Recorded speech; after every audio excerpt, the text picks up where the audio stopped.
Welcome, here I've got CAT S52 and I'm going to show you how to turn on and off the camera location tags at this device.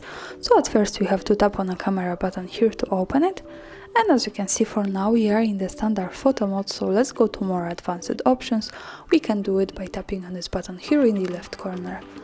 And when we do it, we get access to advanced camera settings. Now let's focus on the general settings here. At the second position we have the use location option, so by tapping on this button we can easily turn it off and turn it on like that. So this is how it works here. Also, the important information is that when we really want to save the location of our picture, to make it work correctly, we have to be connected with the internet, for example Wi-Fi, and we have to turn on the location of this device. So remember about these two parameters to make it work. And let's go back to the camera and take a picture. Now let's go here to the right corner at the bottom. When we tap on this, we get access to the gallery, and let's slide a little bit down our picture.